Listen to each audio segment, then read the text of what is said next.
So not only was I told that I had an extremely rare and aggressive cancer, which had a prognosis of 2 to 5 years maximum, that also I was pregnant and should strongly consider an abortion.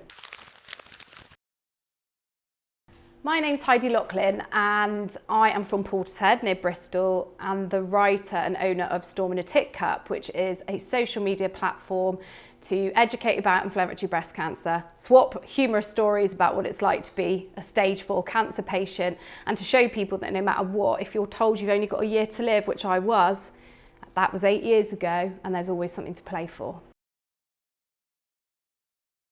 I was diagnosed during pregnancy, a pregnancy that I had no idea about, by the way, because I'm one of those people that managed to get pregnant and doesn't know. So that made things complicated. I had to make a decision whether to carry on with the pregnancy because I needed a drug that was not conducive to pregnancy. So not only was I told that I had an extremely rare and aggressive cancer, which had a prognosis of 2 to 5 years maximum, that also I was pregnant and should strongly consider an abortion, which I absolutely didn't want. This was a very much wanted, healthy baby. So I delayed treatment and took the risks and everything, fully aware, but also had a 1 and a 2-year-old at home. So it was really, really difficult.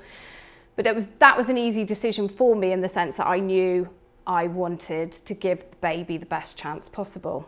I carried on with treatment when she was born.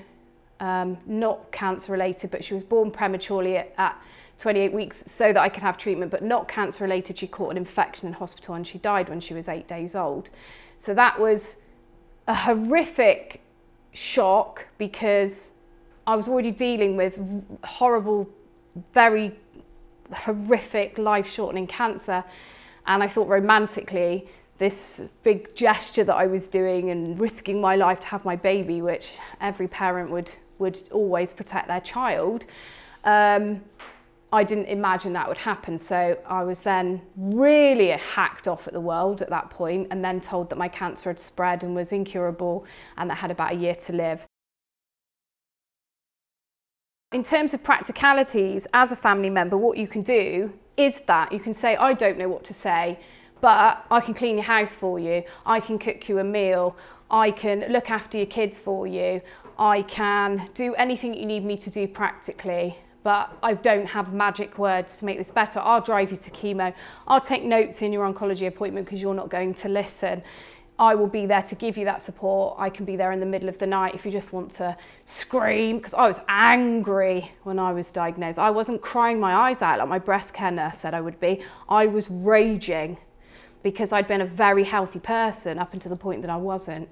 So obviously a lot of that comes down to knowing the individual and reading that person and knowing some people want pink and fluffy and love and cuddles, but just because someone's been diagnosed, if they're a hardcore tough nut like me, they're not going to suddenly become a melting ice cream pile on the floor. I didn't change, but people around me started to change. That really hacked me off. I wanted people to still crack jokes with me. I wanted to laugh about the fact that I had diarrhea off chemotherapy because it was really funny and I would have laughed about that before. You know, when my hair fell out and I was trying to hold on to it walking down the high street. It's funny, like it is funny, and I found that funny and that's what I documented, and I didn't want people around me to suddenly treat me like I'd become somebody else, because that makes it even worse when the rest of your life is changing, that everyone around you changes and treats you differently. So you need to remember who that person was before they were told those words, and then just keep that in your mind as you go forward. It's important because it is one of the most rarest and aggressive forms of breast cancer, and even my midwife that I had, or the GP that I'd been to repeatedly and misdiagnosed, had never heard of inflammatory breast cancer. It's 1% of breast cancers are inflammatory. There's about 500 women in the UK that have it, so it is really unknown, and it's something that repeatedly gets misdiagnosed as mastitis, which is what happened with me because I was breastfeeding at the time. And it is so aggressive that early intervention is absolutely key, as it is with all cancers, but the chances of it going misdiagnosed are really, really high. So having it in people's minds is really important, that breast cancers are not always just lumps, which is the case with inflammatory breast cancer.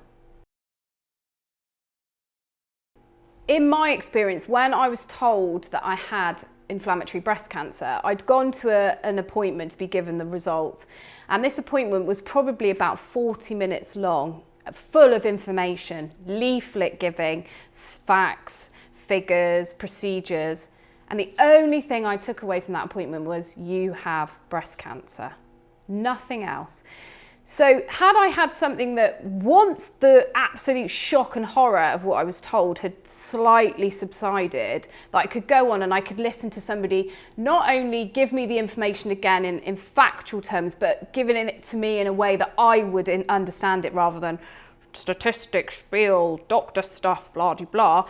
Hearing somebody that really knew what it was like saying, right, these are things you need to know, these are things you need to sort out, would have been amazing. And I could have chosen when I took that information on by opening an app or a website to look at information. So I had then the control. It's just giving people a little bit of control when they're lacking in it, because when you're told you have cancer, it's so out of your control what the outcome's going to be. Your life is in somebody else's hands. So you have to let go of that because you have no control over it. But if you can then make a decision on how you will educate yourself and when about your situation, or shituation as I like to call it, then that is giving you an element of control.